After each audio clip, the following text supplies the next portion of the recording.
হচ্ছেন আপনার সাথে শুরুতেই আলোচনাটা শুরু করতে চাই সংসদে যেটি নিয়ে উত্তাপ ছড়াচ্ছে ইসলামী ব্যাংক ইস্যুতে খুব আলোচনা চলছে সংসদে বেশ উত্তাপ ছড়াচ্ছে যেটি বলছিলাম যে মানে কিছুদিন আগে আমরা পত্রিকায় দেখলাম এমনকি যখন ঘটনা ঘটে তার পরপর তখনও মানে আওয়ামী লীগ আমলেও আমরা ডেইলি স্টারে একটুখানি খবর দেখেছিলাম এস আলমের ব্যাংক দখল সম্পর্কে কিছুদিন আগে এসে দেখলাম ডিজিএফআইয়ের তত্ত্বাবধানে কীভাবে সরাসরি আসলে ব্যাংকটি দখল করা হয়েছে। এখন সংসদে এসে স্বরাষ্ট্রমন্ত্রী বলছেন যে 5ই আগস্টের পরে আজান দিয়ে তকবিরে লিল্লাহ দিয়ে দখলের অভিযোগ এবং সেটি করছেন জামাতে ইসলামের বিরুদ্ধে। জামায়াতে ইসলাম আবার মানে বিরোধী দল, সংসদের বিরোধী দল, তারা আবার অভিযোগ করছেন যে ব্যাংকের চেয়ারম্যান এমডির যে নিয়োগ হচ্ছে, চেয়ারম্যানের নিয়োগ খুরশিদ আলমকে নিয়োগ করা হচ্ছে, তিনি পরীক্ষিত দুর্নীতিবাজ, তিনি অসৎ ব্যক্তি। আসলে এত ইসলামী ব্যাংক নিয়ে পাল্টাপাল্টি বা টানাটানি এটিকে আপনি কিভাবে দেখছেন, কিভাবে বিশ্লেষণ করছেন? ইসলামী ব্যাংক যখন তার পূর্ণ সক্ষমতা ছিল, তখন একটি ছিল সবচেয়ে বড় বেসরকারি বাণিজ্যিক ব্যাংক। এবং এই ব্যাংকের বিশেষত্ব ছিল যে এরা বাংলাদেশের যে মূল আমদানি পণ্য, অর্থাৎ খাদ্যপণ্য, চাল, গম, তেল, জ্বালানি, এইসবের এলসি ইসলামী ব্যাংক অনেক বেশি খুলতো। এবং শুধু তাই না, একদল মানুষ আছেন বাংলাদেশে যারা মনে করেন যে ব্যাংকিং এ সুদের বিষয়টি খুব খারাপ, হারাম, যেটা ইসলামে ওইভাবেই রয়েছে। তারা মনে করেন যে ইসলামী ব্যাংকে টাকা রাখলে এটা সুদ না, এটা লাভ। যদিও এই নিয়ে প্রচুর দ্বিমত আছে। তারা প্রচুর পরিমাণে রিটেল ব্যাংকিং যেটাকে বলে, অর্থাৎ সাধারণ গ্রাহকদের যে অ্যাকাউন্ট, এটা প্রচুর পরিমাণে ইসলামী ব্যাংকে ছিল। ইসলামী ব্যাংকের আরেকটা সুবিধা ছিল, যেহেতু এখানে বিদেশি বিনিয়োগ ছিল, আহ আপনি নিশ্চয়ই জানেন বাহরাইনের বিনিয়োগ ছিল, সৌদি আরবের বিনিয়োগ ছিল, এমনকি জেপি মর্গান চেজের বিনিয়োগ ছিল, ইহুদিদের কোম্পানির বিনিয়োগ ছিল। হ্যাঁ, তো ইসলামী ব্যাংক এই কারণে বেশ আস্থার কারণ ছিল পৃথিবীর বিভিন্ন জায়গাতে। ফলে রেমিটেন্স ইসলামী ব্যাংকের মাধ্যমে প্রচুর আসতো, বিশেষ করে মধ্যপ্রাচ্যের দেশগুলিতে। এইটার উপর অনেক লোভ ছিল একদল মানুষের, কারণ এখানে প্রচুর টাকা। এবং এই ইসলামী ব্যাংককে দখল করার ব্যাপারটা শেখ হাসিনার শাসনে ঘটেছিল, যেটা সত্য। এবং শুধু তাই নয়, ইসলামী ব্যাংকের শেয়ার হোল্ডারদেরকে জোরপূর্বক শেয়ার হস্তান্তরে বাধ্য করা এবং নানান ধরনের অনৈতিক কর্মকাণ্ড সরকারের তরফ থেকে এবং সরকারি মদতপুষ্ট লোকদেরকে দিয়ে এটা করার কারণে বিদেশি বিনিয়োগকারীরা ইসলামী ব্যাংক থেকে চলে যায়। এবং এটা 13-14 সাল থেকে যাওয়া শুরু হয় এবং তারপর এটা চলে যেতে থাকে। এবং এক পর্যায়ে ইসলামী ব্যাংকটা চলে যায় সেই লুটেরা গং বা লুটেরা গ্যাং এর হাতে, যেখানে নেতৃত্ব দিয়েছিলেন এস আলম এবং এস আলমের লোকজন। এবং তারা ইসলামী ব্যাংকটা নিয়ে ফেলে। এবং শুধু তাই না, তারা তাদের নিজেদের কিছু ব্যাংক ছিল যেগুলি ইসলামী ব্যাংকিং ছিল না, সেগুলিকে তারা ইসলামী ব্যাংকে রূপান্তরিত করে। যেমন ফার্স্ট সিকিউরিটি ব্যাংকটা ইসলামী ব্যাংক ছিল না, এটাকে তারা ইসলামী ব্যাংক বানিয়ে দেয়। এবং এরকম আরো একাধিক ব্যাংককে তারা ইসলামী ব্যাংকিং এ নিয়ে আসছে। এটার একটা কারণ ছিল, ইসলামী ব্যাংক লুট করা সোজা। কেন সোজা? কারণ ইসলামী ব্যাংকিং এর যে রুল, সেই রুলটা একটু শিথিল ছিল বাংলাদেশ ব্যাংকের তরফ থেকে। এই ব্যাংকের যে সিআরআর, এসএলআর রাখতে হয়, যেগুলো হচ্ছে বাধ্যতামূলক জামানত। একটা ব্যাংক যদি আপনি খোলেন, একটা বাধ্যতামূলক জামানত বাংলাদেশ ব্যাংকের কাছে রাখতে হয়। এবং আপনি যদি ঋণ দেন, প্রতিটা ঋণের এগেনস্টে একটা সঞ্চিতি তৈরি করতে, একটা প্রভিশন। অর্থাৎ আপনি 1 কোটি টাকা ঋণ দিলে তার একটা নির্দিষ্ট পার্সেন্টেজ ব্যাংকে জমা রাখতে হবে। এটা এক ধরনের সিকিউরিটি, আমানতদারদের সিকিউরিটি। তো ইসলামী ব্যাংকের বেলায় এটা কম ছিল। সাধারণ ব্যাংকের বেলায়, যেটাকে মনে করে 18% বা তার চেয়ে বেশি, ইসলামী ব্যাংকের বেলায় এটা অনেক কম, মানে 10%-এর আশেপাশে। তাহলে ইসলামী ব্যাংকের মালিক হলে আপনি আরো বেশি টাকা পাবেন লুট করার জন্য, কারণ বাংলাদেশ ব্যাংকে কম টাকা জমা দিতে হচ্ছে। এইটা করে তারা লুটপাট করেছে ইসলামী ব্যাংকে। করে এমন একটা অবস্থা করেছে যে শেখ হাসিনার সময়ে কিন্তু ফার্স্ট সিকিউরিটি ইসলামী ব্যাংক, ইসলামী ব্যাংক, ইসলামের আরো কয়েকটা ব্যাংক আছে, ইউনিয়ন ব্যাংক, সম্ভবত একটা গ্লোবাল ব্যাংক আছে, এনআরবি গ্লোবাল টাইপের কিছু একটা নাম আছে, এটা আমি সবগুলোর নাম মনে করতে পারছি না এই মুহূর্তে। তবে এই ব্যাংকগুলি সব অসুস্থ হয়ে যায়। এবং এর মধ্যে ইউনিয়ন ব্যাংকটা ছিল এরশাদের নামে লাইসেন্স, সেটাও এইভাবে তারা এরশাদের কাছ থেকে নিয়ে নিজেরা দখল করে। এবং এটা একেবারে উপর থেকে নির্দেশে এটা হয়েছিল। এরশাদ এটা বেচে দেয়, জিয়াউদ্দিন বাবলু ছিলেন এটার মধ্যস্থতাকারী। তো এইসব করে তারা এই ব্যাংকগুলিকে নেয়, লুটপাট করতে শুরু করে। কিন্তু ইসলামী ব্যাংকের আরেকটা ইউনিক জায়গা ছিল। দেশে অন্যান্য যে ইসলামী ব্যাংকগুলি আছে, এদের যখন কল মানি দরকার হতো, এরা সাধারণত ইসলামী ব্যাংকের কাছ থেকে কল মানি নিত, কারণ ইসলামী ব্যাংকে প্রচুর ডিপোজিট। ফলে কল মানির মার্কেটটা ইসলামী ব্যাংক কন্ট্রোল করতো, কারণ এতে করে তারা মনে করতো যে তারা যেহেতু সুদবিহীন ব্যবসা করে, তাহলে সুদবিহীন ব্যাংক, ইসলামী ব্যাংক, ওর কাছ থেকে কল মানি নিলে পরে এটা সুদ হয় না। এগুলো আসলে এক ধরনের হুম। মানে কি বলবো, যুক্তির মার্কা, পার্সেন্টেজেই দেয় কিন্তু বলে লাভ। তো যাই হোক, সেগুলো নিয়ে অনেক তর্ক পরে হতে পারে। ফলে ইসলামী ব্যাংকটা খুব লোভের জায়গা ছিল এবং এটা দখলদারি হয়। এই দখলদারির মধ্যে আপনি দেখবেন যে বিশ্ববিদ্যালয়ের শিক্ষক থেকে শুরু করে অতি উচ্চ শিক্ষিত লোকেরা সেখানে যোগ দিয়েছিলেন। দুটো লোকের কথা তো আমি বলতে পারি, একজনের নাম আনোয়ারুল পারভেজ, আরেকজনের নাম হচ্ছে সম্ভবত আরাস্তু খান। এরা অতি শিক্ষিত লোক, অথচ এরা ইসলামের হয়ে লুটপাটের জন্য ওখানে ঢুকেছিলেন দখলদারি ব্যাংকে। এক পর্যায়ে ইসলামের সঙ্গে মানে লুটপাটে বনিবনা না হওয়াতে আবার এরা ছেড়েও দিয়েছিলেন। তো এরকম শিক্ষিত লোকেরা ওই লুটপাটের সাম্রাজ্যকে সাহায্য করেছিলেন। হুম। ফলে ইসলামী ব্যাংক আসলে কিন্তু একটা ডক্টর এর আব্দুল লতিফ স্যার, এই যে কারখানা, একটা লুটের কারখানা। লুটের কারখানা বানাতে যারা সাহায্য করছিল আপনি বলছিলেন, সেখানে বিরোধী দল এখন অভিযোগ করছেন যে তৎকালীন ডেপুটি গভর্নর বাংলাদেশ ব্যাংকের খুরশিদ আলম, তিনি এখন ইসলামী ব্যাংকের চেয়ারম্যান করা হয়েছে, ফলে তাকে অসৎ দুর্নীতিপরায়ণ ব্যক্তিকে নিয়োগের কথা বলছেন। মানে এটি কি একটা যথাযথ কাজ হয়েছে বলে আপনি মনে করেন? বাংলাদেশ ব্যাংক আওয়ামী লীগের শাসনামলে বাংলাদেশ ব্যাংক, বিশেষ করে আতিউর রহমান স্যার চলে যাওয়ার পরে, এটা এক মানে সম্পূর্ণভাবে একটা আহ চোরের সাক্ষী, বলে না যে চোরের সাক্ষী বাটপার, তো চোরের সাক্ষী বাটপারে পরিণত হয়েছিল। এবং এরা মানে এই অনিয়মতান্ত্রিক ভাবে ঋণ দিয়ে সাধারণ জনগণের আমানতের টাকা লুট করে চুরি করে সরিয়ে ফেলার জন্য একদল লোককে সাহায্য করেছিল। এসালাম সেখানে সবচেয়ে বৃহৎ ব্যক্তি ছিলেন, মানে সবচেয়ে বেশি এই অনিয়মের সাথে জড়িত, এবং তার গ্যাং পিকে হালদার এবং আরো একাধিক এরকম ব্যবসা প্রতিষ্ঠান গ্রুপ, এবং একই সাথে আরেকজন লোক সালমান, এরা এই লুটপাটের সঙ্গে জড়িত ছিলেন। এসালাম করেছে মূলত প্রাইভেট ব্যাংক লুটপাট, আর সালমান করতেন সরকারি ব্যাংক লুটপাট। তো এই লুটপাটের সঙ্গে তারা জড়িত ছিলেন। হলমার্ক দিয়ে লুটপাটের বৃহৎ কাহিনীটা শুরু কিন্তু হয়েছিল। সেই চোরের যেটা সাক্ষী থামেনি। বাটপারকে এখন কেন মানে চেয়ারম্যান করা হলো? যদি সেটা সেটা এখন বাংলাদেশ ব্যাংকে যিনি চাকরি করেন না কেন ওই সময়ে আসলে তাদের সকলকে চোরের সাক্ষী বলতে হবে। ওই সময় বাংলাদেশ ব্যাংকের গভর্নর ছিলেন যে এই লোক তালুকদার, তার আগে যিনি ছিলেন, তার আগে যিনি ছিলেন, এরা সকলেই তো এই চুরি চামারিতে সাহায্য করেছেন। এবং গভর্নর থেকে শুরু করে একদম নিচের দিক পর্যন্ত যারা এই ব্যাংকিং প্রতিষ্ঠানগুলিকে তদারক করেন, তারাই তো এই লুটপাট তাহলে আপনিও দেখেছেন কি চোখের বিরোধী সামনে। দলের মতো একটা সরকারের লোক এই ছিলেন নিয়োগের সুর, সমালোচনা করেন? সুর নামে একটা লোক ছিলেন, এস কে এস কে সুর। সুর। হুম। ওই লোকের বক্তৃতা শুনলে আপনার মনে হবে উনি একেবারে একটা মানে ভাজা মাছ উল্টানো তো দূরের কথা, মাছ ভাজতেই জানে না। কিন্তু এই লোক মাছের কাঁটা সহ চিবিয়ে খেয়ে ফেলার মতো ধুরন্ধর এবং দুর্নীতিগ্রস্ত। এর প্রত্যক্ষ তত্ত্বাবধানে এনবিএফআই গুলি লুট হয়েছে, যার মধ্যে এই ইন্টারন্যাশনাল লিজিং, পিপলস ফিন্যান্স এরা আছে। এই নন ব্যাংকিং ফিনান্সিয়াল ইনস্টিটিউট গুলি তার প্রত্যক্ষ তত্ত্বাবধানে লুট হয়েছে। তিনি যে ঘুষ খেয়েছেন এই সাক্ষী দিয়েছে একটি ছেলে, ওখানে চাকরি করতো ইন্টারন্যাশনাল লিজিং এ। কিন্তু এসকে সুরের কিছু হয়নি সেভাবে। হুম। মানে এখনো যদি তাদেরকে নিয়োগ দেওয়া হয়, মানে যেটি বিরোধী দল যার সমালোচনা করছে, চেয়ারম্যান, ইসলামী ব্যাংকের চেয়ারম্যান করার সমালোচনা করছে খুরশিদ আলমকে, আপনি কি তার সমালোচনা করবেন? মানে বাংলাদেশ ব্যাংকের গভর্নর একটা আমি তার রাজনৈতিক, সমালোচনা একটা করবো মানে রাজনৈতিক কি, নিয়োগ, আমি সেটির একটা সকল একটা ফ্ল্যাট যে কোনো সমালোচনা আছে। অনিয়ম, যে জি। কোনো অনিয়মের সমালোচনায় আমরা করব। এই জন্য করব যে অনিয়ম, নতুন অনিয়ম পুরনো অনিয়মকে আরো প্রতিষ্ঠিত করে। এখন ওই সময়ে যারা বাংলাদেশ ব্যাংক পরিচালনা করেছেন তাদের কাউকে আমি মনে করি, আমার মতো আর অনেকে মনে করেন, যে আর আর্থিক প্রতিষ্ঠানের সঙ্গে সংশ্লিষ্ট করা উচিত না। এই জন্য উচিত না যে তারাই তো এই ব্যাংকিং খাতটাকে এইভাবে নষ্ট হতে দিয়েছেন। যারা বৃহৎ তদারককারী প্রতিষ্ঠান, রাষ্ট্রের ব্যাংক নিয়ন্ত্রণকারী প্রতিষ্ঠান বাংলাদেশ ব্যাংকে বসে থেকে এই লুটপাটগুলি হতে দিয়েছেন, তাকে যদি আরেকটি লুটপাটের জায়গাতে নিয়োগ করা হয়ে থাকে, তাহলে নিয়োগ যারা করেছেন তারা সেটার উত্তর দিবেন। আমি মনে করি যে এই ধরনের নিয়োগগুলি অবশ্যই প্রশ্নবিদ্ধ হবে, এটাই স্বাভাবিক। এরকম আরো বহু নিয়োগ আছে অন্তর্বর্তী সরকারের সময়, হুম। যেগুলিকে এই সরকার সামনের দিকে নিয়ে যাচ্ছে। আমি মনে করি এই জিনিসগুলি ভবিষ্যতে এই সরকারের বিভিন্ন ভূমিকাকে, ভালো ভালো কাজকে প্রশ্নবিদ্ধ করবে।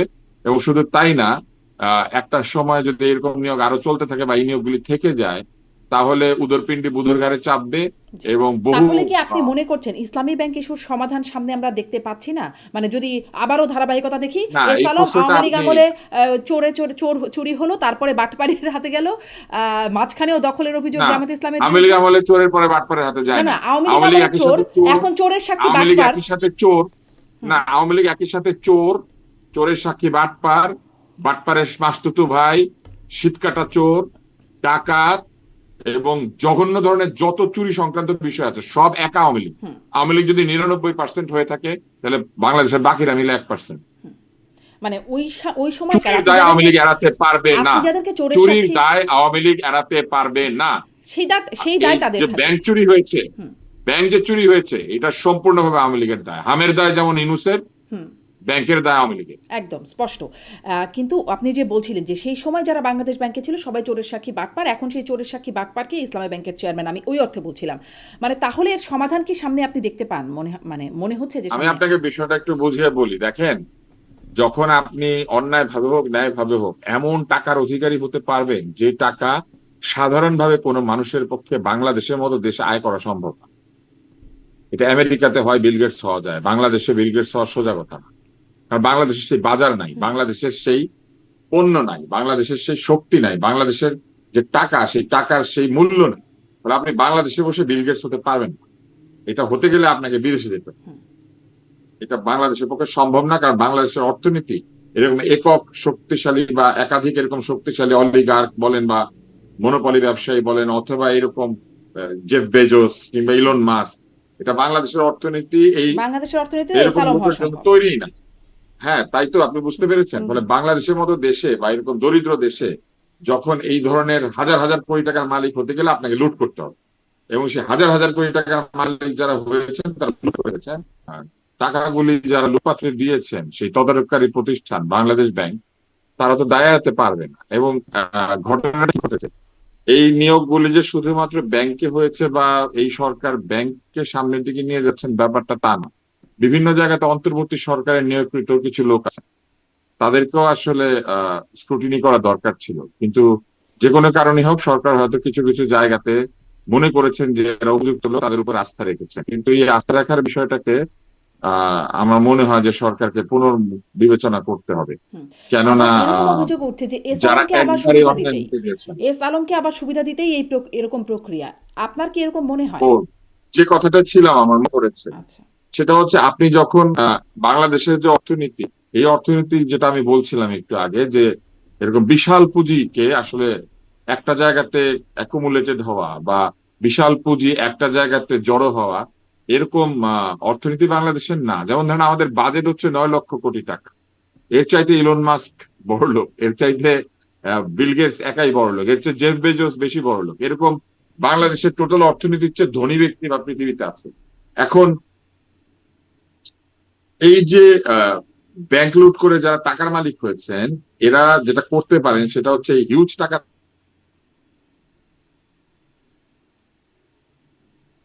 আপনার সাউন্ড পাওয়া যাচ্ছে না। স্বাভাবিক হ্যাঁ। ঘটনা না। জি। এবং এই কারণেই এদেরকে ঠেকিয়ে রাখা খুবই কঠিন। আপনি একজন বিক্রি হলো না, বাকি 5 জন বিক্রি হয়ে যাবে। দরিদ্রের দেশে মানুষ কেনা বেচা সবচেয়ে সোজা। ফলে বিভিন্ন ক্ষমতাবান লোকদেরকে কেনা যায়, অথবা কাউকে কাউকে টাকার বিনিময়ে শুধু আপনার স্বার্থ রক্ষা করবে এই জন্য বিভিন্ন পজিশনে বসিয়ে দেওয়া যায়।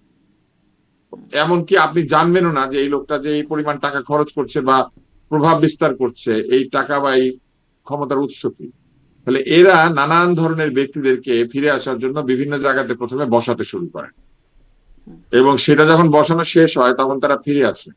যেমন একাধিক পালিয়ে যাওয়া ব্যবসায়ী বাংলাদেশে ফিরে এসে তাদের ব্যবসা শুরু করেছে।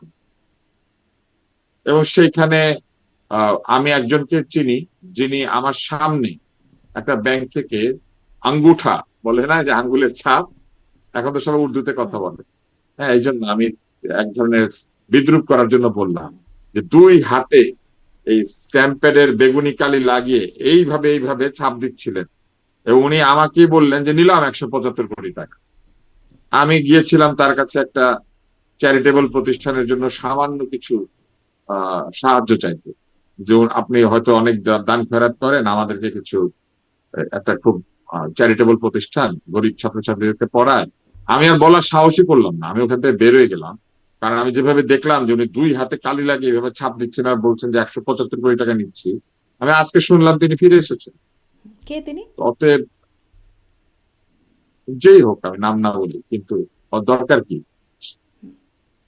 মানে নাম আপনি তো বললে বুঝতে তার পারেন, দুই তার হাতে কথা, আঙ্গুল, হ্যাঁ তার দুই কথা। দুই আঙ্গুলে দুই আঙ্গুলে কালি লাগালে এরা 175 কোটি টাকা নিতে পারে, আর আমাদের মতো দরিদ্র লোকদের টাকা এসালম চুরি করে নিয়ে যায়। অন্তর্বর্তী সরকার সেটা ফেরত দিবে বলে, কিন্তু তারপরে দেয় না। এবং এই সরকারও সেটা নিয়ে টালবাহানা এই করছে। নাম বললে অতএব চাকরি আমরা থাকবে না, এই আপনি এই তো বুঝতেই এই জন্য পারছেন। যে কেউই আসলে নামগুলো বলেন না, যে সবাই এত না, নাম পাওয়ারফুল। আর এখন আপনি কিভাবে বলবেন? আপনি নাম কিভাবে বলবেন? আপনি তো বুঝতেই পারছেন এরা সব বিচারের ঊর্ধ্বে নিশ্চয়ই, চলে জি জি গেছে। জি হ্যাঁ। জি, সেটা সেটাই অনেকটা। তবে একটা জিনিস মনে রাখতে হবে, আমরা নাম বলি বা না বলি, এদেরকে পালাতে হবে, আবার আরেকবার পালাতে হবে। যারা এগুলা করেছে আবার ফিরে এসেছে ঠিক কথা, কিন্তু আবার পালাবে। এরা চুরি করবে পালাবে, চুরি করবে পালাবে, ফিরে আসবে। বাংলাদেশটা আপনি জানেন তো নিশ্চয়ই, আমাদের এখানে যখন যে বাড়িতে চুরি হয় চোর আরো আসে, আরো আসে, বারবার আসে, কারণ চোর বুঝতে পারে যে এই বাড়িতে চুরি করা যায়। ওরকম বাংলাদেশে এমন একটা অবস্থা হয়েছে। জি। কিন্তু মানে চুরি হলে নাকি মানে আমাদের নাকি সচেতনতা বাড়ে, এরকমটাও তো একটা প্রবাদ আছে না? যে চুরি হওয়ার পরে সচেতনতা বাড়ে, মানে চোর পালালে বুদ্ধি বাড়ে আর কি, মনে হচ্ছিল না প্রবাদটা? তো আমাদের কি সেই বুদ্ধিটা আসছে না? বারবার চুরি করবে, বারবার পালাবে, বারবার চুরি করবে, বারবার পালাবে, এটাই আমাদের নিয়তি। যাই হোক, আমি একটু আরও কিছু প্রসঙ্গ নিয়ে কথা বলবো, সেদিকেও যাই। গত অধিবেশনে খুব জুলাই সনদ খুব আলোচনার বিষয়বস্তু ছিল, যে কোনো মানে অনেক গুরুত্বপূর্ণ প্রসঙ্গে কেন আলোচনা হচ্ছে না আমরা কথা বলেছি, কিন্তু সব জুলাই সনদ সংসদে এবং সংসদের বাইরে। এখন ব্যাপারটা তাতল অতটা শোনা যাচ্ছে না আর কি। তো সেটি কি আসলে চাপা পড়ে গেল? কোনটা চাপা পড়ে গেল? জুলাই সনদ এর বাস্তবায়ন এ নিয়ে গত অধিবেশনে খুব কথা হলো না? আসলে কি হয়েছে আপনি দেখেন, এই সনদ বলেন আর যা কিছু বলেন, এই সবকিছু বাস্তবায়নের পিছনে মূল আগ্রহটা কি ছিল? মূল আগ্রহটা ছিল ক্ষমতায় যাওয়া। একটা দল, একটা পক্ষ ভেবেছে এই সনদ বাস্তবায়ন, পক্ষ বানানো, রিপ্রেজেন্টেটিভ ইলেকশন, এগুলোর মাধ্যমে তারা সরকার এবং রাষ্ট্রে তাদের যে অংশগ্রহণ সেটাকে আরো বাড়াতে পারবে। তারা বেশি আসন পাবে, তারা ক্ষমতা তাদের বাড়বে, বা ক্ষমতায় চলেও যেতে পারে, এরকম চিন্তা করেছে। আর না গেলেও তারা ক্ষমতায় স্থায়ী আসন পাবে। যেমন ধরেন রিপ্রেজেন্টেটিভ, এই যে পিআর পদ্ধতির যে সিট বন্টন, এটা যদি হয়, তাহলে 1% ভোট পেলেই তো আপনি সিট পান, তাই না? 3টা সিট পান সংসদে। তো আপনি কোনো মতে 1% ভোট নিতে পারলেই তো হয়। সারা দেশে আপনি যদি 1% ভোট নিতে চান, তাহলে খুব বেশি ভোটের প্রয়োজন হয় না, তাই না? আহ 7 কোটি ভোট, মানে 700 লক্ষ, সেখানে 7 লাখ ভোট পেলেই তো আপনার হয়ে গেল সারা দেশে। আপনি 1% ভোট পেয়ে গেলেন।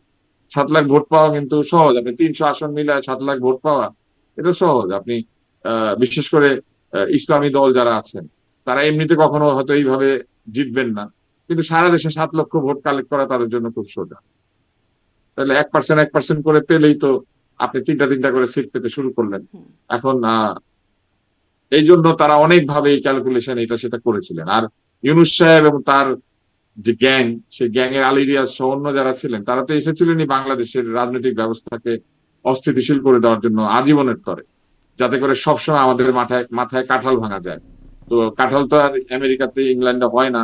ধরেন আমাদের মাথায় আপেল ভর্তা করা যায়, কিংবা আমাদের মাথায় কি বলবো, ওই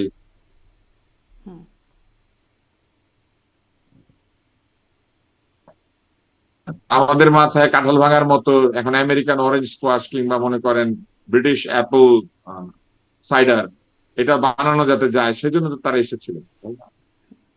জি। আমাদের মাথায় ফ্রেঞ্চ ওয়াইনের বোতল দিয়ে বাড়ি দেওয়া যায়। হ্যাঁ, এই ভদ্রলোকটি ইদানিং খুব ফ্রান্সে জি ঘোরাঘুরি করেন। এই লোকগুলা যে 12টা বাজিয়ে জি, দেওয়ার চেষ্টা করেছিল সেটা জিজ্ঞাসা করবো যে সনদের ফ্রান্সে ভিতরে, ঘোরাঘুরি করেন, এটা নিয়ে একটু কথা বলবো। সনদ এবং ঘোষণার মধ্যে তারা ছোট ছোট ছোট ছোট ত্রুটি রেখেছে ইচ্ছা করে, হুম। যাতে এইটা কোথাও না কোথাও গিয়ে আটকে যায়। এটা তারা ইচ্ছা করে গিয়েছে, যাতে করে একটা গন্ডগোল সবসময় লেগে থাকে। তো সেই কারণেই সনদ এবং ঘোষণা নিয়ে অনেক কিছু চাপা পড়ে গেছে। তার মধ্যে এসেছে হাম, হুম।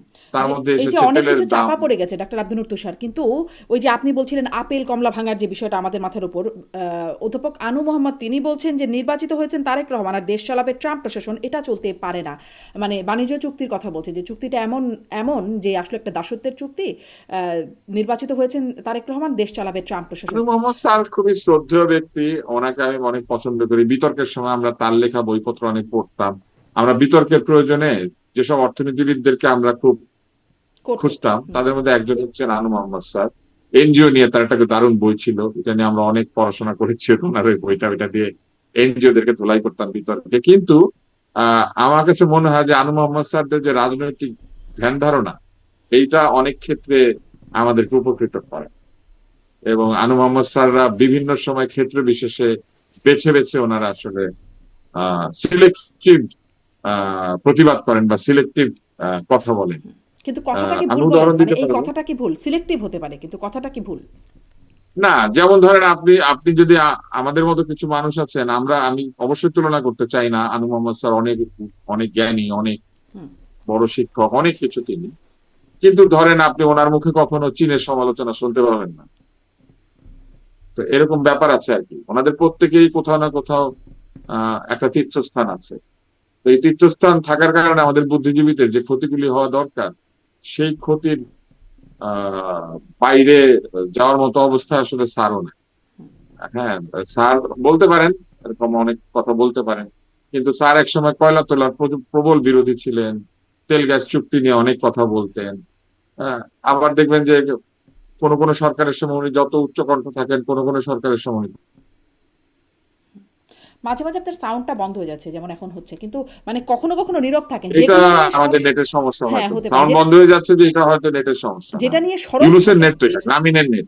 আচ্ছা, আচ্ছা যেটা নিয়ে নীরব থাকেন সেটা না হয় নীরব। আর যেটা নিয়ে সরব থাকেন সেটা কি ভুল হচ্ছে কিনা? মানে যেটা এখন যেটা বলছেন, আপনি এই না না, প্রসঙ্গে এটা হচ্ছে কেমন জানেন, এটা হচ্ছে নির্বাচিত করা আর কি, যে কিছু ব্যাপারে আপনি সবসময় বলবেন, কিছু ব্যাপারে বলবেন না। হুম, আহ অনেকেই আছেন তারা এটা করেন না, তারা যখন যেটাতে ভুল মনে করেন তারা সেটারই সমালোচনা করেন, কারণ তাদের কোনো ফিক্সড তীর্থস্থান নাই, তারা কাউকে গুরু মানেন না। কিন্তু আমাদের এখানে জানতেই হবে যে কেউ চীনপন্থী, কেউ রুশপন্থী, কেউ আমেরিকাপন্থী, তাই না?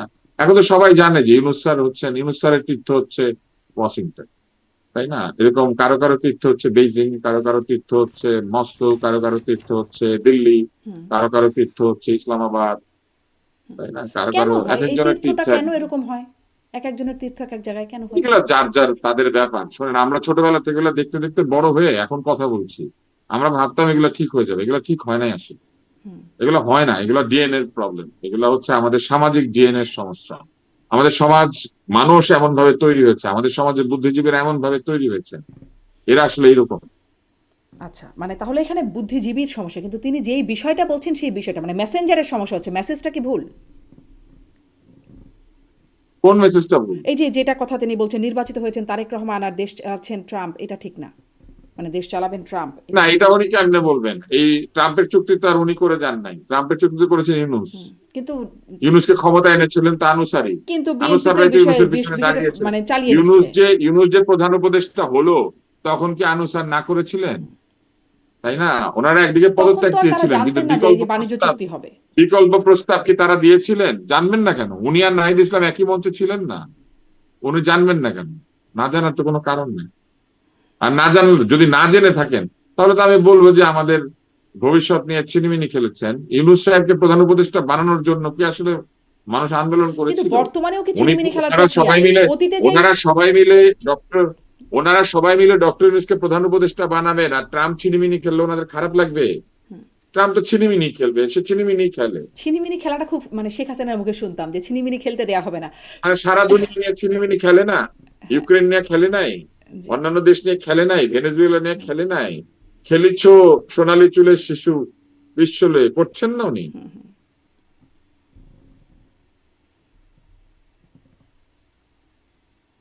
আলী রিয়াজকে এখানে বসানো ঠিক হয় নাই। শোনেন, একটা হচ্ছে বেয়াদবি আর একটা হচ্ছে সমালোচনা। আমরা একটা সময়ে এগুলো সব মেনে গিয়েছি, যে আমাদের বড় মানুষ, বিরাট এখন মানুষ, তাহলে এটাও অনেক মেনে বড় নিব। মানে মানুষ। যদি যেই কিন্তু আমাদেরকে যখন গালি দেয়, হুম, আমাদের বড়রা সেটার প্রতিবাদ করে না। আমরা বড়দেরকে গালি দিলে প্রতিবাদ করি, আমি প্রতিবাদ করি। কিন্তু আমাকে গালি দিলে কোনো বড় মানুষকে আমি শুনি নাই কাউকে বলতে যে তোমরা ওকে ওকে এরকম করো না, বা ওদেরকে এরকম করো না। বুঝছেন? তো অতএব এত সোজা না আর কি দুনিয়াটা, এটা এখন আমরা বুঝতে পেরেছি। ওনাদেরকে এগুলো শুনতে হবে, মানে ওনাদেরকে শুনে যাইতে হবে। তো ওনারাই বাংলাদেশটাকে এই অবস্থায় নিয়ে যাওয়ার জন্য, এই বুড়ো খোকাদের ইচ্ছে মতো ভুলের ইতিহাসের কারণে আজকে বাংলাদেশ এই জায়গাতে। এরা সব বুড়ো খোকা। জি। তাহলে বুড়ো খোকাদের ভুলের জন্য আছেন না আরেকজন, যেই আমাদের ছিনিমিনি একজন খান, খেলা আমাদের শুরু একজন হলো খান সেই সাহেব আছেন, ছিনিমিনি খেলা কন্টিনিউ সারাদিন হবে। রবীন্দ্রনাথকে গালি দেন। জি, মানে বলছিলাম বুড়ো খোকাদের ভুলের কারণে বলেন। যে ছিনিমিনি খেলা শুরু হলো সেই ছিনিমিনি খেলারই একটা কন্টিনিউশন চলবে।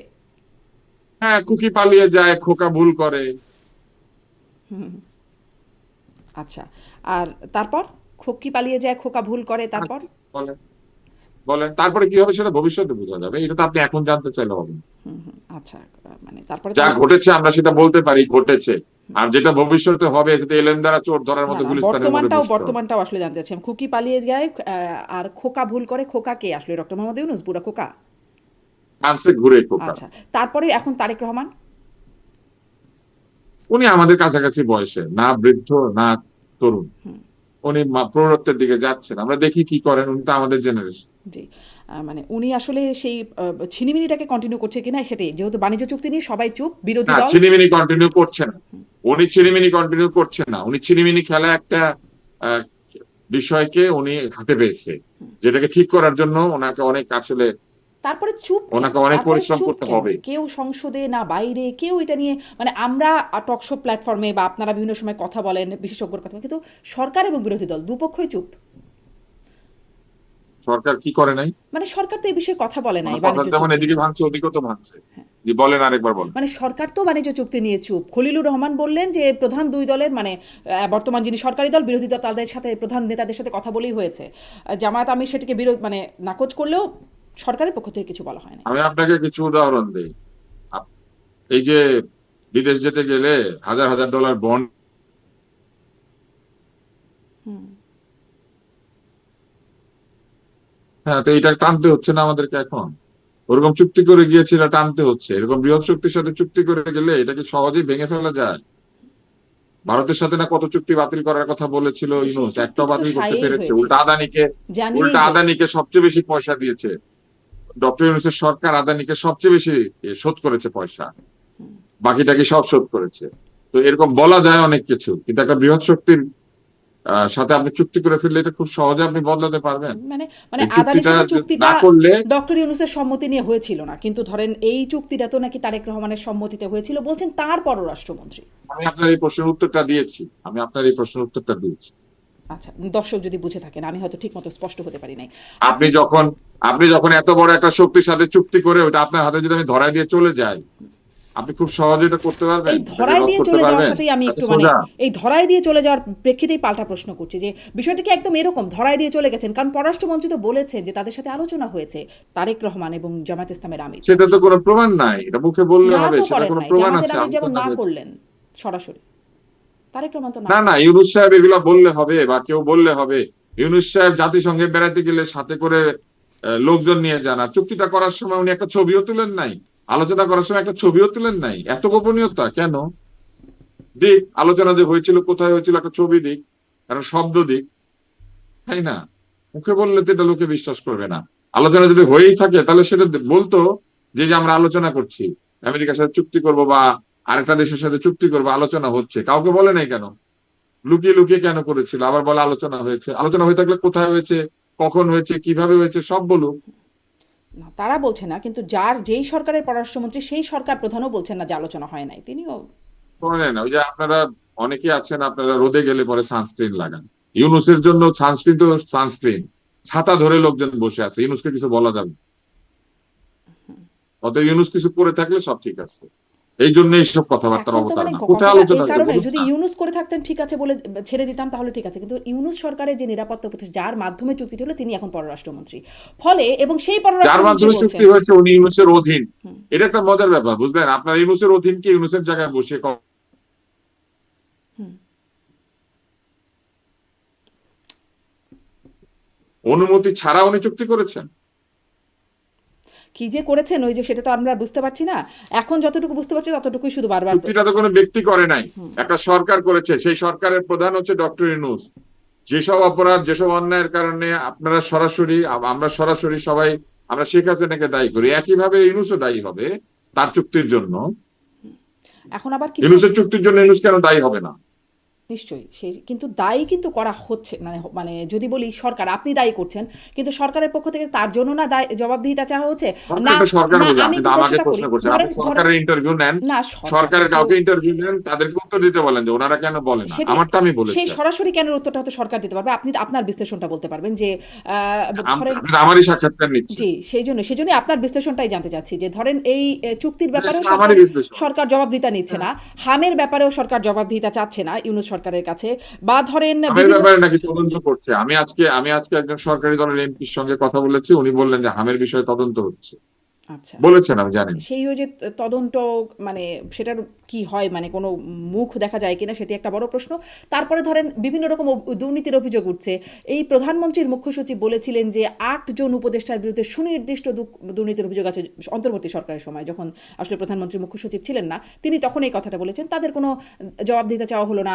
কুমিল্লা জেলা পরিষদের প্রশাসক বললেন হাসনাত আর আসিফ মাহমুদ তারা নাকি ২৫ কোটি টাকা নিয়েছেন, তাদের কোনো জবাব না, দিতে চাওয়া ওইটার হলো না। ব্যাখ্যা ওইটার ব্যাখ্যা ওনারা দিয়েছেন। ওনারা বলেছেন তারা বরাদ্দ নিয়েছেন তাদের এলাকার জন্য, নিজেরা নেননি।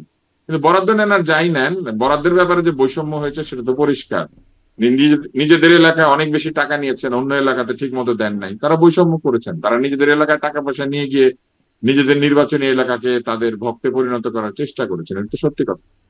মানে কিন্তু এগুলোর ব্যাপারে এটা তো কোনো কাগজ তদন্ত, কলমে। কোনো ব্যবস্থা বা কিছুই আসলে দেখি না আর। তিনি যেভাবে বলেছিলেন, যে ভদ্রলোক বলেছিলেন, ওনার ভাষাটা মনে হয়েছিল যে অভিযোগ, যেন তারা নিজেরাই নিয়ে গিয়েছে। কিন্তু নিজেরাই নিয়েছে ব্যাপারটা তা নয়, তারা এটা নিয়েছে তাদের এলাকার জন্য অতিরিক্ত বরাদ্দ নিয়েছে, জোর করে নিয়েছে বা প্রভাব খাটিয়ে নিয়েছে বা নির্দেশ দিয়ে আদেশ দিয়ে অনুরোধ করে, যেভাবেই হোক। ওই সময় তো তারা অনেক ক্ষমতাধর ছিল, তো সেসব কারণে তারা নিজেদের এলাকার জন্য টাকা পয়সা নিয়ে গিয়েছে। তো সেটা যদি নিয়েও থাকে, সেটা প্রভাব বিস্তার করে নিয়েছে। যারা কিনা বলতো যে কোটা না মেধা, যারা কিনা বলতো বৈষম্য ঠাঁই নাই বাংলাদেশে, তারা এক উপজেলার সঙ্গে আরেক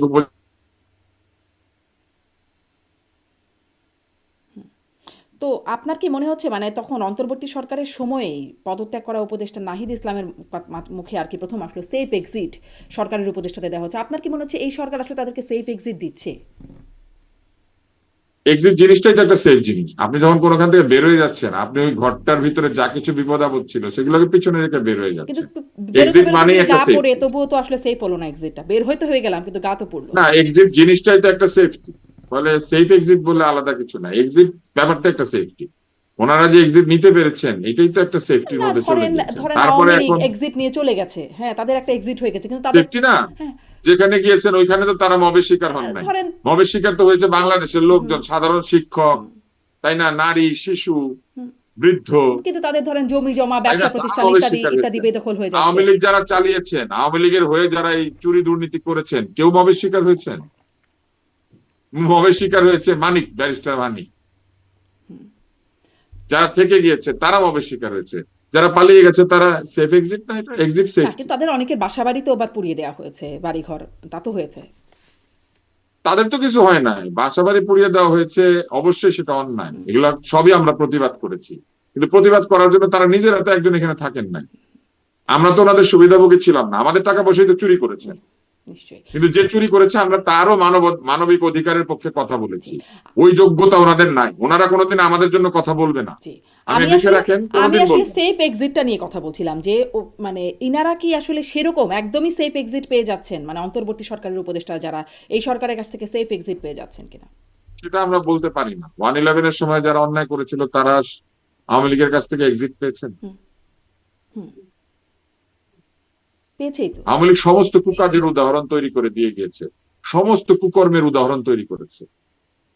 সেটা কি এখন ফলো আপনি হচ্ছে? যেটাই খুঁজেন আপনি দেখবেন আওয়ামী লীগের ডিকশনারিতে আওয়ামী লীগ এটা করে রেখেছে। এই জন্য আওয়ামী লীগের শত্রুদের জন্য রাজনীতি করা খুব সোজা, কারণ সকল কুকীর্তি আওয়ামী লীগের কেউ না কেউ করেছে।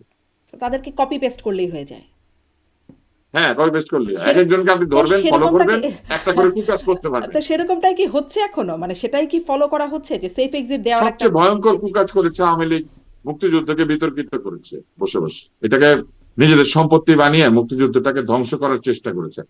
বাংলাদেশে যদি কেউ মুক্তিযুদ্ধের বেশি ক্ষতি করে থাকে একটা দল অবশ্যই আওয়ামী লীগ নিজে, কারণ তার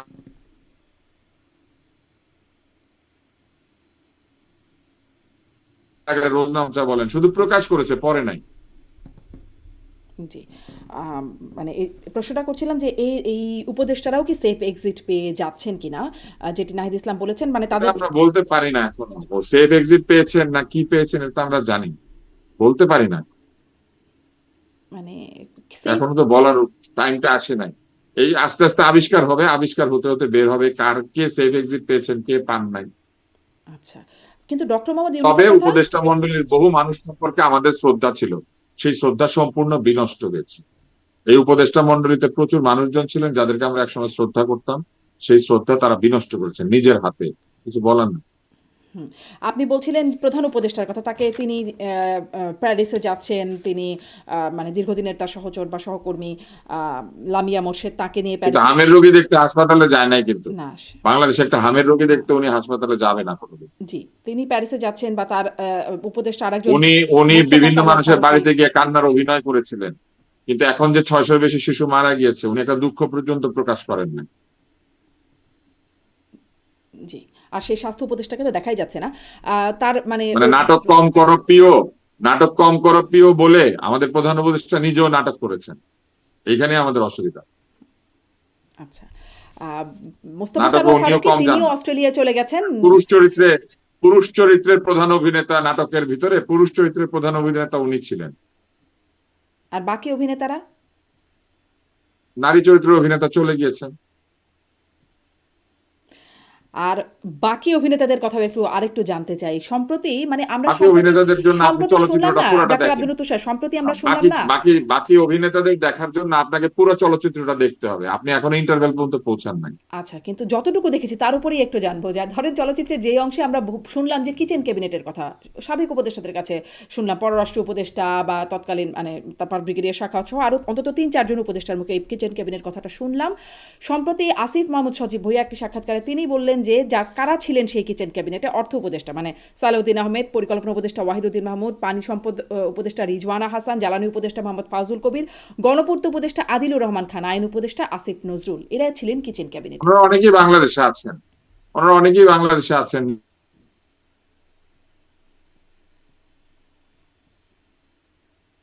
হামলার ভয় পেতে হচ্ছে না, ওনাদেরকে তো কেউ টিএসসির কোনায় ফাঁসি কাস্টে ঝুলাচ্ছে না অথবা জুতা দিয়ে পিটাচ্ছে না, তাই না? অতএব ওনারা ভালোই আছে। সেফ এক্সিটে। কিন্তু ওনারা এগুলো অ্যালাউ করেছেন, ওনারা এই কাজগুলি করতে অ্যালাউ করেছিলেন ওনাদের সময়। ফলে ওনাদের প্রতি যে শ্রদ্ধা আমাদের ছিল সেটা চলে গিয়েছে।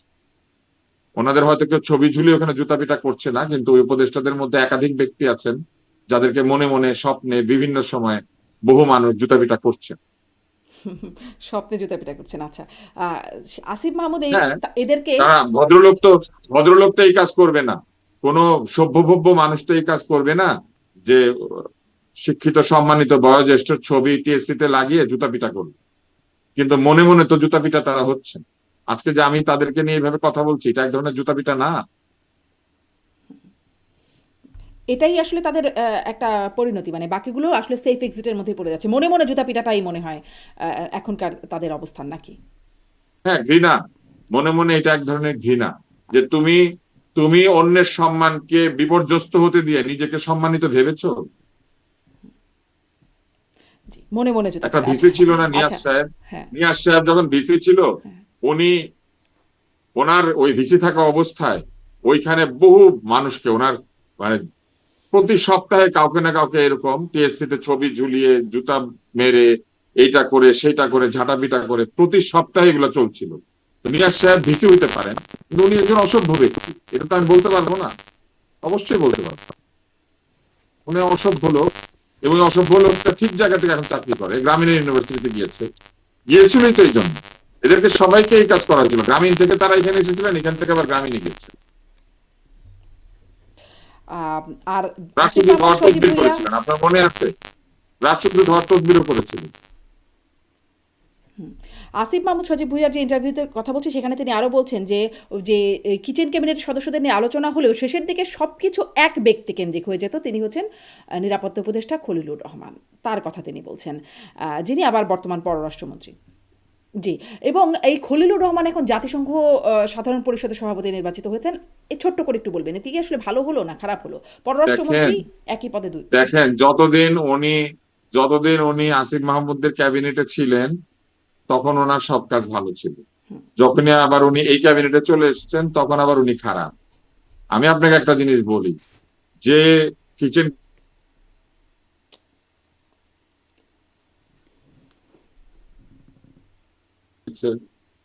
তাহলে তাদের তত্ত্বাবধানে যদি কোনো ব্যক্তি কোনো সিদ্ধান্ত নিয়ে থাকেন, তাহলে ওই ব্যক্তির উপরে কেন আসিফ মাহমুদ সজীব ভুঁইয়ার ক্ষোভ, পুরা ক্যাবিনেটের উপরে না কেন?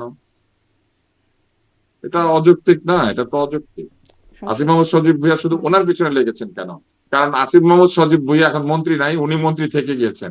যদি পুরা ক্যাবিনেটটাকে তারেক রহমান নিয়ে নিতেন তাহলে দেখতেন আসিফ মোহাম্মদ সজীব ভুঁইয়ার কোনো অভিযোগ নাই, উনি বিএনপিতে যোগ দিতে যায় নাই। আবার একই রকম ভাবে সব অভিযোগ মোহাম্মদ ছিল, সজীব ভুঁইয়া সব বিএনপিতে যোগ অভিযোগ দিতে ছিল, যায় নাই। সব অভিযোগ ছিল এই খলিলুর রহমানের বিরুদ্ধে, মানে বিএনপির কথা বলছি, তার মানে পদত্যাগের দাবি করেছিল। খলিল সাহেব যখন ইউনূস সাহেবের এখানে ছিলেন, হ্যাঁ। তখন উনি স্বচ্ছ সলিল ছিলেন। আর খলিল সাহেব যখন এইখানে চলে এসেছেন, তখন উনি জালিল হয়ে গেলেন। ওনাদের ভাষায় কথা বলতেছে আর কি। আর আর আমি যদি বিএনপির ভাষাও জিজ্ঞাসা করি, যখন ডক্টর ইউনূসের ওখানে ছিলেন তখন জলিল ছিলেন, এখন তিনি মানে স্বচ্ছ সলিল হয়ে গেছেন বিএনপির জন্য। হ্যাঁ, তাহলে এই ব্যাপারটা কেমন না? আসিফ মোহাম্মদ সজীব ভুঁইয়ার এই কথাগুলাই প্রমাণ করে যে তাদের দলে থাকলে তুমি ভালো, অন্য দলে গেলে তুমি কালো। তো তোমরা সবাই মিলে যদি চলে যেতে পারতা, তাহলে তো সবাই ভালো হয়ে যেতাম। এবং তারা তো এটা চেয়েছিল, জাতীয় সরকার বানানোর জন্য চাপ সৃষ্টি করেছিল না? হুম, হুম। মানে তাইলে আর নিজে পার্থক্যটা কি কিন্তু হলো মানে? সে নিজে বিএনপিতে যাওয়ার জন্য যথেষ্ট তদবির করেছিল, সবাই জানে। জি, সেটি অবশ্য সেই সময় শোনা গেছে, কিন্তু ওই একই বিষয় মানে দুই গেলে তো দলই। এখন গেলে তো একজন ধরেন এখন পররাষ্ট্রমন্ত্রী, আরেকজন যুব ক্রীড়ামন্ত্রী হইতো তো। আচ্ছা। এখন তাদের মনে হয় বিসিবি বাপের দোয়া। তখন যে বিসিবি কে ভাইয়ের ছোঁয়া বানিয়েছিল, তার সামনে যে বয়োজ্যেষ্ঠরা দাঁড়িয়ে দাঁড়িয়ে তাকে সালাম দিত, তখন বিসিবি কি ছিল? ভাইয়ের দোয়া ছিল না তখন? ঠিক। কিন্তু মানে ওই প্রশ্নটাই আসলে করলাম যে আসিফ মাহমুদের যেমন স্বচ্ছ সলিল আর জলিলের আপনি বললেন, এখনো তখন জলিল ছিল যিনি, এখন তিনি স্বচ্ছ সলিল হয়ে গেলেন। তাহলে বুঝেন, তাহলে আসিফ মাহমুদের এইসব সবকিছু হচ্ছে নিজের পকেটে থাকলে ঠিক, অন্যের পকেটে গেলে ওটা মানে শুধু চুরিটা। আসিফ মাহমুদের কেন, বর্তমান সরকারেরও তো তাই মনে হচ্ছে, হচ্ছে নাকি? একই ব্যাখ্যা কি তার জন্য বর্তমান প্রযোজ্য না? সরকার বর্তমান সরকারের কে এরকম বলেছেন? কেউ তো কিছু বর্তমান বলেন। সরকারও তো বলেছেন তিনি দেশবিদ্রোহী, মানে এই খলিল সাহেবকেই বলেছেন দেশদ্রোহী, তিনি ওই তার পদত্যাগ দাবি করেছেন। এখন আবার আপনার তিনি কি স্বচ্ছ ধারণা শুধু সলিল। চুক্তি গিলতে হয়? আপনার কি ধারণা শুধু চুক্তি গেলানোর ক্ষমতা রাখে ট্রাম্প, আর কিছু গিলাতে পারে না? আচ্ছা, তাহলে কি আনু মোহাম্মদ স্যারের কথাই ঠিক যে আসলে প্রশাসন ট্রাম্পই চালাচ্ছেন দেশ? আবার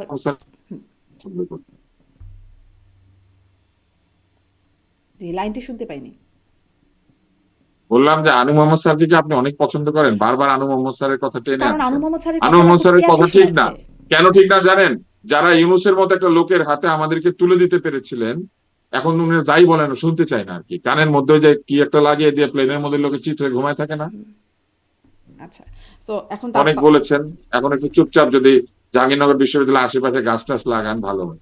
আচ্ছা, একটু এই প্রসঙ্গেও আসি যে উম, মানে এখন আওয়ামী লীগ খুব ফেরার আলোচনা তুলছে, বারবার শোনা যাচ্ছে অনেক শ্রদ্ধা তার প্রতি আমার, হ্যাঁ। কিন্তু আর বিশ্বাস করতে আর ভালো লাগে না, আর বিশ্বাস হয় না। আচ্ছা, তার কথা বাদ দিলাম, এবার নতুন কথায় আসি যে আওয়ামী লীগ যে ফেরার কথা বলছে, দুইটা একটা পর্যালোচনা দেখছিলাম যে এক হচ্ছে যে তাদের একরকম শত্রুপক্ষ ডক্টর মোহাম্মদ ইউনূস যখন সরকার গঠন করলেন, সেখানে অনেকে বলেছেন ডি ফ্যাক্টো হেড হচ্ছে এই খলিল সাহেবই, ডক্টর মোহাম্মদ ইউনূস সরকারেরও।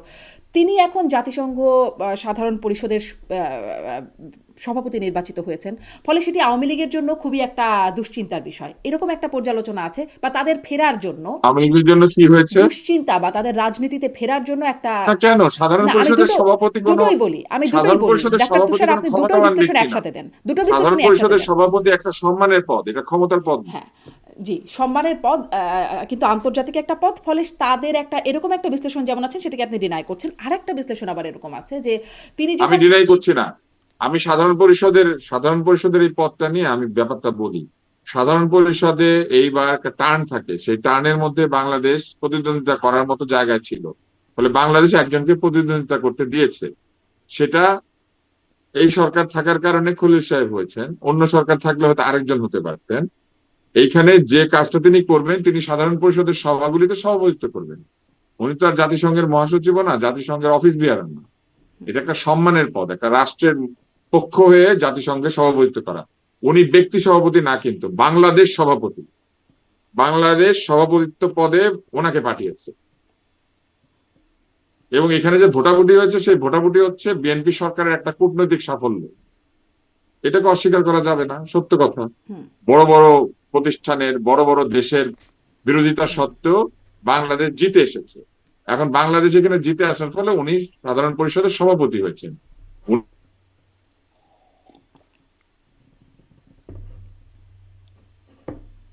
অবশ্যই ওনার একটা আন্তর্জাতিক প্রভাব তৈরি হবে। সেটা তৈরি হওয়া ভালোই। আমাদের পররাষ্ট্রমন্ত্রীর যদি আন্তর্জাতিক প্রভাব তৈরি হয়, সেটাও কোনো খারাপ কিছু না। জি, আমি আসলে প্রসঙ্গটা প্রশ্নটা হচ্ছে অন্যখানে। হ্যাঁ, আমি প্রশ্নটা আরেকটা প্রশ্নটা হচ্ছে যুক্ত করে অন্যখানে। দিয়েছিলাম আওয়ামী লীগের ক্ষেত্রে। কারণ মাঝখানে খুব এখানে আওয়ামী আওয়ামী লীগ লীগের ফিরবে। ভালো খারাপ হওয়ার কিচ্ছু নাই। হুম, আওয়ামী লীগের ভালো অথবা খারাপ হওয়ার কিচ্ছু নাই। উনি সাধারণ পরিষদের সভাপতি হওয়ায় আওয়ামী লীগের ভালো মন্দ কিছুই আসে যায় না। কিন্তু সাধারণ পরিষদের সভাপতির কারণে কি দেশগুলো আওয়ামী নানান লীগ রকম চলে আন্তর্জাতিক গিয়েছিল, আন্তর্জাতিক নাকি লবিং করে সাধারণ না? পরিষদের সভাপতির কারণে আওয়ামী লীগ ফিরতে পারছে না? কোনটা? দুইটার কোনোটাই না। কিন্তু জাতিসংঘ বিভিন্ন সময় বিভিন্ন রোল তো প্লে করে, যেমন ভলকার টুর তখন একজন খুবই গুরুত্বপূর্ণ ব্যক্তি ছিলেন, তাদের সাথে একটা এইরকম একটা যোগাযোগ ছিল, এরকম আমরা তখন সময় শুনতে পেয়েছি। ফলে জাতিসংঘ সাধারণ পরিষদের সভাপতি, তার একটা মানে একটা গ্র্যাভিটি আছে তার পদের একটা, সেখানে মানে আওয়ামী লীগের আন্তর্জাতিক লবিংকে তিনি ডিনাই করে দিতে পারেন এরকম একটা অবস্থানে তিনি আছেন কিনা, এই একটা প্রশ্ন যেমন আছে। আমি এগুলো প্রশ্নটা হচ্ছে শেষ করি, সাধারণ লোক ডাক্তার যে আব্দুল লতিফ মনে সাহেব মনে প্রশ্নটা অনেক শেষ কিছু করি, ভাবে না, তারপরের প্রশ্নের এগুলো হচ্ছে সেই চিন্তা। প্রশ্নের লেজটা হচ্ছে এইসব এরকম। চিন্তা ভিত্তিহীন। তারপরের প্রশ্নটা হচ্ছে এরকম, আবার এরকমও আছে যে তিনি যখন আসলে এইরকম পদে, তাকে গণতন্ত্রের কথা বলতে হবে, তাকে আসলে ইনক্লুসিভনেসের কথা বলতে হবে, ফলে একটা দলকে নিষিদ্ধ করার পক্ষেও তিনি খুব একটা, মানে এই প্রসঙ্গ যখন উচ্চারিত হবে, যে বা যদি উচ্চারিত হয় তাহলে আসলে সেখানে সেটি তিনি করতে পারবেন না, ফলে সেই একটা সুযোগ পেয়ে যাবে আওয়ামী লীগ। কোনটা আসলে, নাকি কোনোটাই ঠিক না? কোনোটাই না, কোনোটাই না। সাধারণ পরিষদের সভাপতিকে তার দেশ নিয়ে কেউ প্রশ্নই করে না। ওই দেশের সম্মানটা পায়, ওখানে যারা সভা করে সেই সভাগুলো উনি পরিচালনা করে, ওই সবার কার্যক্রম পরিচালনা করে, কিছু ফর্মাল দায়িত্ব পালন করে। এটা একটা সম্মানের জায়গা, একটা সম্মানের দেশ। এই রাজনীতির সাথে ওনার ওই তাহলে কি পোস্টের আমাদের কোনো সম্পর্ক। রাষ্ট্রপতির মতো, মানে কোনো কাজ নাই, কিছুই করতে পারবেন না? আমি বারবার এই প্রশ্ন না করে আপনি একটুখানি ইন্টারনেটে গিয়ে একটুখানি দেখে নেন যে সাধারণ পরিষদের সভাপতি কি করে। আমাদের রাষ্ট্রপতির ক্ষমতা আমাদের দেশে সাধারণ পরিষদের সভাপতির চাইতে অনেক বেশি। আমাদের দেশকে যদি জাতিসংঘ মনে করেন, তাহলে আমাদের রাষ্ট্রপতির ক্ষমতা অনেক বেশি। আচ্ছা, আচ্ছা, মনে হয় মানে এটা অনেকটা স্পষ্ট হচ্ছে যে তিনি আসলে সাধারণ পরিষদের সভাপতি কোনো দেশকে কোনো নির্দেশ দিতে পারে? সাধারণ না। পরিষদের সভাপতি কোনো দেশকে কোনো অনুরোধ করতে পারে? এগুলো কোনোটাই পারে না। উনি শুধু সভা পরিচালনা করে, ওইখানে মূল কাজটা করে যা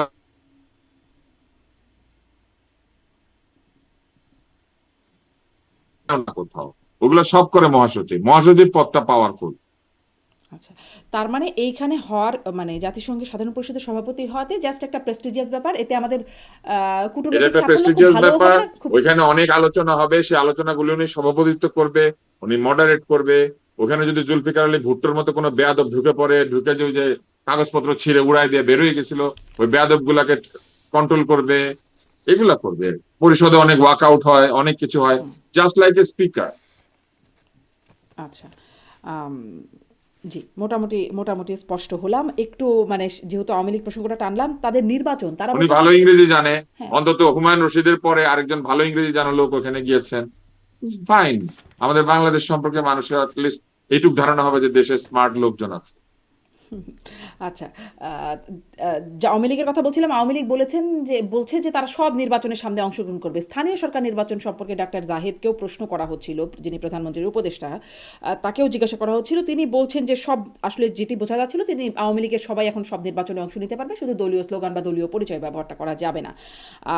সুপ্রিম কোর্ট বার নির্বাচনে অবশ্য পারে নাই। এই নির্বাচন, সামনে নির্বাচনে পারবে বলে মনে করেন? পারলে আসলে তার প্রভাব কেমন হবে বলে আপনার মনে হয়, মানে আওয়ামী লীগ আওয়ামী নির্বাচন? লীগের পরিচয় দিয়ে তো তারা ইলেকশন করতে পারবে, এই কথা না, তো জাহিদ সাহেব না, বলেন না, নাই। বলে নাই, বলছে সেটা। কোন কালে কি আওয়ামী লীগ করেছেন, বা অতি অতি সাম্প্রতিক কালে আওয়ামী লীগ করেছেন, এরা যদি একক পরিচয় দাঁড়ায়, তো এইটাতে বাধা দেওয়ার কিছু আছে? কোনো বাধা দেওয়ার তো কিছু না। ওনারা তো আওয়ামী লীগ পরিচয় দাঁড়াচ্ছেন না, নৌকা মার্কা নিয়েও কিন্তু দাঁড়াচ্ছেন না। সুপ্রিম কোর্ট বার এটা তো যে নির্বাচনে কোনো কিন্তু নাগরিকের সেটা হয় দাঁড়াতে নাই। পারে। এটা আলাদা করে আওয়ামী লীগ আপনি ভাবছেন কেন?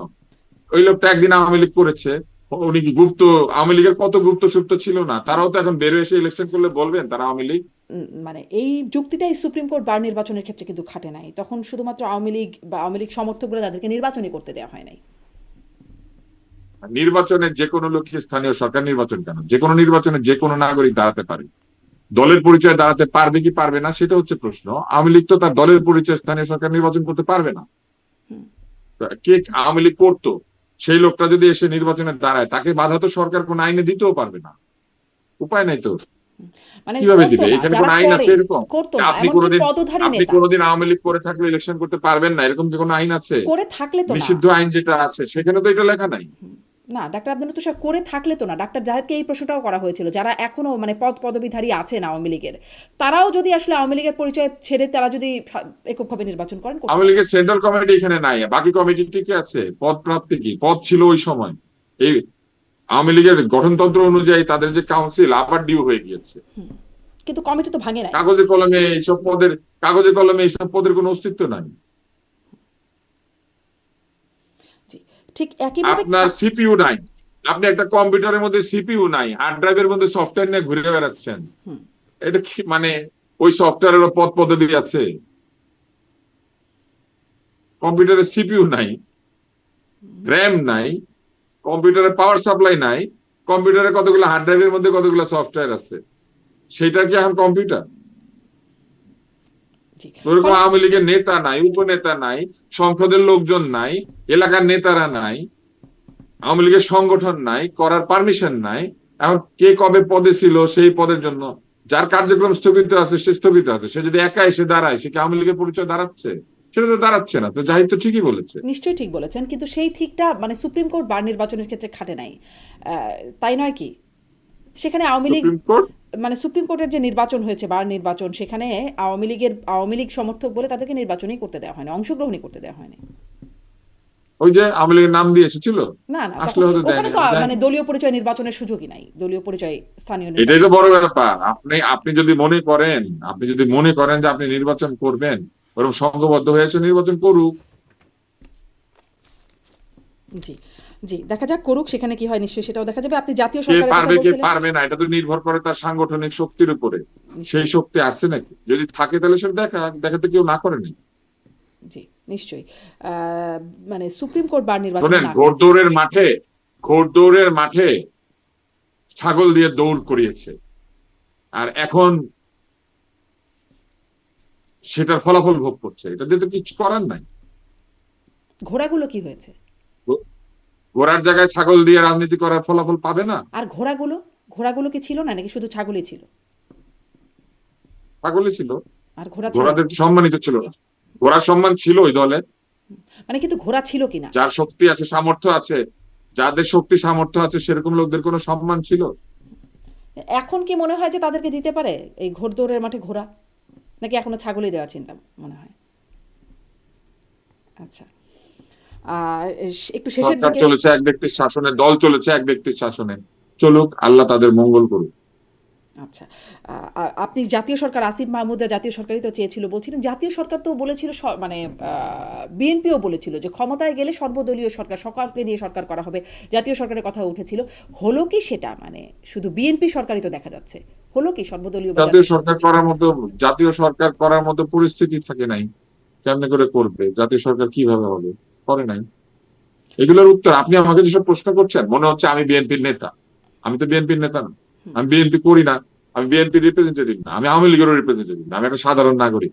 আপনি আমরা কেন এই অনুষ্ঠানে ডাকেন, এটাই তো আমার মাঝে মাঝে অবাক করি। কিন্তু আমার তো খুব মানে স্পষ্ট মনে হয় উত্তরটা, যে আপনি যেমন বললেন আওয়ামী লীগ ঘোড় দৌড়ের জায়গায় ছাগল দিয়ে দৌড় করিয়েছে, এই বিশ্লেষণটা আপনি যেমন করতে পারলেন, তেমনি এটাও নিশ্চয়ই বিশ্লেষণটা আপনি করতে পারেন যে জাতীয় সরকার বলে জাতীয় সরকার আওয়ামী করলো লীগের কিনা। অপরাধ গুলো তো আমি চোখের সামনে দেখেছি, আওয়ামী লীগের অন্যায় এখন গুলো তো কি আমি চোখ চোখের বন্ধ? সামনে দেখেছি।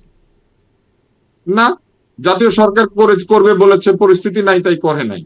এইটা আর চুরি করা এক জিনিস, মানে কেমন পরিস্থিতি নাই? এইটা আর গুম খুন করা এক নিশ্চয়ই জিনিস, এক না, এক না। এইটা আর সাধারণ লোকের ব্যাংকের টাকা লুটপাট করে নিয়ে গিয়ে তার সঙ্গে ডিনার করা এক জিনিস। অবশ্যই না, সেগুলো বড় বড় অপরাধ, আপনি তাইলে অপরাধের কথা বলছেন, হ্যাঁ। তাইলে হ্যাঁ, কিন্তু তাহলে তাহলে আপনি বলেন, মানে আমি বলছি তাহলে আপনি বলেন, এটা ছিল আপনি তাদের এটার সাথে ওটা প্রতিশ্রুতি। মিলান কেন? মেলানোর ব্যাপার আপনি নাই। এটার সাথে ওইটাকে মিলান কেন? আপনি আপনি এটার সাথে ওইটার তুলনা করেন কেন? না না না, তুলনা করছি জাতীয় না সরকার ডাক্তার সংবিধানে আব্দুল আছে। তুষার, না না, আমি জাতীয় সরকার সংবিধানে আছে। আওয়ামী লীগের সবচেয়ে বড় প্রবলেম কি জানেন? সংবিধান রক্ষা করার জন্য বড় বড় কথা বলে, আমার প্রশ্ন করার সময় বলে জাতীয় সরকার করে নাই কেন? জাতীয় সরকার সংবিধানে আছে না। না না, জাতীয় সরকার তো আওয়ামী লীগের প্রশ্ন, জাতীয় আমরা সরকার জাতীয় কি সরকার জিনিস? প্রশ্নটা করছি। আপনি বলছেন আসিফ। জাতীয় সরকার জিনিসটা কি? এটা একটা রাজনৈতিক সিদ্ধান্ত। একটা রাজনৈতিক সিদ্ধান্ত যে কোনো দল যে কোনো সময় বদলাতে পারে। তাহলে আওয়ামী এটা লীগও এরকম প্রতিশ্রুতির ভঙ্গ। 14 দল 15 আমি দল একটি বানিয়েছিল। নেওয়ার সময় মন্ত্রী বানাতো হাসানুল হক ইনুকে আর মেননকে, যাদের দলে 3 জন লোক সদস্য, একটা ড্রাইভার, হুম, একটা দারোয়ান, একটা নিজে। আওয়ামী লীগের এরকম তিন সদস্য বিশিষ্ট লোকজনকে মন্ত্রী বানায় নাই, বানিয়েছে। এইখানেও বানিয়েছে। জি, এখানেও বানিয়েছে বলছেন, সেটাই কিন্তু তাদের হ্যাঁ, মানে তো জাতীয় সরকার করার জন্য মানে শরিকদের এত এত শরিকদের অস্থিরতা কেন? জাতীয় সরকারে কে থাকতো? আসেন, আমি আপনাকে পাল্টা একটা প্রশ্ন করি, আপনি একটা জাতীয় সরকার তৈরি করে দেন, আমরা সেটা হাতে নিয়ে গিয়ে যাই যে এইটা আমি তো জাতীয় সরকার। প্রতিশ্রুতি বলেন দেই তো নাই, জাতীয় সরকারে, আমার তো জাতীয় প্রতিশ্রুতি সরকারে ছিল না। থাকার মতো কে কে আছে?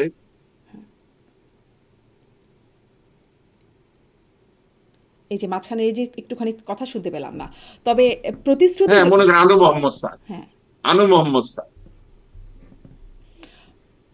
মানে প্রতিশ্রুতির বাস্তবায়ন হচ্ছে কিনা সেটি ছিল প্রশ্ন। আপনি আগের অপরাধের ওনারা কথা প্রতিশ্রুতি বলছিলেন। দেয় নাই, ওনারা ওনাদের ওনাদের ম্যানিফেস্টো হচ্ছে, একটা দল যখন রাজনীতি করে নির্বাচনের আগে যে ম্যানিফেস্টোটা দেয় ওইটা হচ্ছে তার প্রতিশ্রুতি। যেমন আওয়ামী লীগ বলেছিল প্রত্যেক ঘরে একটা চাকরি দিবে, বলেছিল না? সেটা দিতে পারে নাই কিন্তু। ওরকম ম্যানিফেস্টোতে যেটা থাকবে ওইটা আপনি ধরতে পারবেন। ম্যানিফেস্টোতে জাতীয় সরকার ছিল ছিল তাহলে মাঠে যে বক্তব্যগুলো আছে সেগুলোকে আমরা একদমই ইগনোর করতে পারি, এগুলো কোনো কথা না আপনি তাদের। আগে ঠিক করে নেন, মাঠের বক্তৃতা সিরিয়াস নাকি ম্যানিফেস্টো সিরিয়াস, সংবিধান আমার তো সিরিয়াস দুটোই, নাকি আনু সবগুলোকেই মোহাম্মদ সিরিয়াস স্যার মনে হয়। সিরিয়াস নাকি সলিমুল্লাহ খান সিরিয়াস নাকি আবুল বারাকাত স্যার সিরিয়াস, আপনি ঠিক করেন। গুরুত্বপূর্ণ ব্যক্তির কথা বলে তো আমার সবই সিরিয়াস মনে হয়, তাই তো হবার কথা না। হ্যাঁ, এই জন্য আমি বলেছিলাম যে এরকম গুরুত্বহীন লোকের কাছে এগুলো জিজ্ঞেস করতাম। না না, আপনি মোটেও সেটা বলতে পারেন না যে আপনি গুরুত্বহীন, আপনি প্রত্যেকটা কথা বিশ্লেষণ আমি করেন। রাজনীতি করি বলেন, আমি রাজনীতি করি, আমি জীবনে মন্ত্রী ছিলাম, মিনিস্টার ছিলাম, কোন সরকারের 2 পয়সার সুবিধা নিয়েছি আমি? একটা লোক এসে বলুক তো যে অমুক সরকার আমাকে এটা দিয়েছে। আমি হইলাম সত্যিকারের বাংলাদেশের সাধারণ নাগরিক, যে জীবনে কোনোদিন সরকারের কোনো সুবিধা নেয় নাই, চাকরি পাইছিল সরকারি ছাড়ে দিচ্ছে। এ কারণেই তো আপনি পর্যালোচনাটা করতে পারেন একটা নির্মোহ জায়গা থেকে, ফলে আপনাকে এই বারবার এই জন্য পারি, এই জি জন্য পারি, হ্যাঁ, জি এই জন্য পারি। হ্যাঁ, ঠিক। এজন্যই আপনাকে এই প্রশ্নগুলো করা, যেখান থেকে আপনি এই কোন বিশ্লেষণগুলো সরকারে কোনো বাবের বেটা করতে নাই পারেন। বলতে পারবে যে আমার যোগ্যতার বাইরে আমাকে 1 কাপ বেশি চা খাওয়াইছে? জি, কোন ডাক্তার সরকারের কেউ নাই। হ্যাঁ, তাহলে আসলে জাতীয় সরকারটা সেটা মুখের কথা ছিল, এটা আসলে প্রতিশ্রুতি ছিল না বা বাস্তবায়নযোগ্য ব্যাপার না। জাতীয় সরকার একটা ধারণা ছিল, যে ধারণার একটা অংশ বিএনপি বাস্তবায়িত করে দিচ্ছে। আপনি কেমনটা? দেখেন জুনায়েদ সাকি আছে হ্যাঁ ওইখানে, হ্যাঁ। ওইখানে নূর আছে, তাই না? হুম। ওখানে রাশেদকে তারা নিয়ে নিয়েছে বিএনপির মধ্যে। তাহলে একটা কিন্তু অংশ সরকারে না, বাংলাদেশের সরকারে না। রাজনীতি তারা ওখানে ঢুকে পড়েছে, তাই না? হুম। মানে একাধিক লোক মন্ত্রিত্ব পেয়েছে। এই দুজনকেই ঠিক। দুজনকেই হ্যাঁ, 50 আর জনের মন্ত্রিসভায় দুজনকেই। বাকি যারা জাতীয় সরকারে আসতে পারতো তারা বিরোধী দল করেছে। আচ্ছা। এইবার বলেন এর বাইরে আর জাতীয় সরকারে কে কে থাকতে পারতো? জি। আমি আসলে জানি না এর বাইরে কে কে থাকতে পারতো। তারা বলেছিলেন যারা মাঠে তাদের সাথে আন্দোলনে আছেন, তারা জয়ী হোক বা পরাজিত হোক, তারা আসলে সরকারের অংশ হবেন। এরকম একটা বক্তব্য তখন আমরা শুনেছিলাম। একটা লোক থাকতে পারতেন, মান্না ভাই থাকতে পারতেন, মান্না ভাইকে নেয় নাই। মান্না ভাইয়ের শরীর খারাপ, বয়স হয়েছে, হয়তো সেটা চিন্তা করেছে, অথবা যে কোনো কারণে থাকলে মান্না ভাই থাকতে পারতেন। এর বাইরে তো সকলকেই তারা নিয়ে নিচ্ছে। আচ্ছা, সকলকে নিয়ে নিল। অনেকেই আবার দেখলাম, মানে হ্যাঁ, আর পত্রিকায় কে দেখছিলাম। বাদ আছে? কে বলেন? জাতীয় পার্টি বাদ আছে? জাতীয় পার্টিকে তো তারা নিবে জাতীয় না, পার্টি এটা তো তো আন্দোলনে পরিষ্কার, ছিল তাই না, না? জাতীয় পার্টি তো আন্দোলনে ছিল না, নেবে কেন? তারা তো বলেছিল যারা হ্যাঁ, আন্দোলনের তো সাথে তাহলে আছে। আন্দোলনের পক্ষ কাকে বাদ দিয়েছে বলেন? জি, ওই পত্রিকায় দেখছিলাম যে অনেকে অভিযোগ করছেন, ইসলামী একটি দল, তারা অভিযোগ করছেন যে এর পরিণতি ভুগতে হবে, মানে তাদের তাদের সাথে যা হয়েছে, এরকমটা ইসলামী পড়ছিলাম। দলগুলো তো শুরুতেই বিরোধী দলের জোট তৈরি করেছিল। ইসলামী দলগুলো সবাই আলাদা করে গিয়ে বিরোধী দলীয় জোট তৈরি করেছিল। তো তারা নিশ্চয়ই জাতীয় সরকার থাকতে চাইলে বিরোধী দলীয় জোট করতো না। ফলে আপনার মনে হচ্ছে জাতীয় সরকারের প্রতিশ্রুতিটা বাস্তবায়িত হয়েছে? জাতীয় সরকার কোনো দেশের জন্য ভালো না। জাতীয় সরকার হচ্ছে একটা ইমার্জেন্সি কেস। জাতীয় সরকার হওয়া মোটেও ভালো না, তাহলে কেউ কোনো দায়িত্ব নেন। আমি ব্যক্তিগতভাবে জাতীয় সরকারের বিরোধী, জাতীয় সরকার হওয়া উচিত না। ভোট দিয়েছে একটা দলকে, সেই দল শাসন করবে, সেই দলের ভালো মন্দ বিচার হবে। আপনি জাতীয় সরকার করে সবার ঘাড়ে একটু একটু করে বোঝা দিয়ে দিবেন, এটা দরকার নাই তো কোনো। বরং একটা কনফিডেন্ট রাজনৈতিক দলের একক শাসন করা উচিত। আওয়ামী লীগেরও একক শাসন করা উচিত ছিল।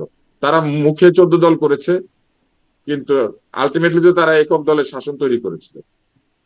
জি, একক দলের বা একক ব্যক্তির শাসকও বলা চলে হয়তো। হ্যাঁ, এবং এই 14 দল থেকেও যাদেরকে নিয়েছে তারা তারা উপযুক্ত লোক ছিল না, অনুপযুক্ত লোকজনকে নিয়েছে, নেওয়ার ফলেই তো এই অবস্থা হয়েছে। সেটা তো আমি বললাম যে ঘোড়ার বদলে ছাগল বেঁচেছে। অনেক ধন্যবাদ, অনেক ধন্যবাদ ডাক্তার আব্দুল নূর তুষার, অনেকগুলো বিষয় বিশ্লেষণ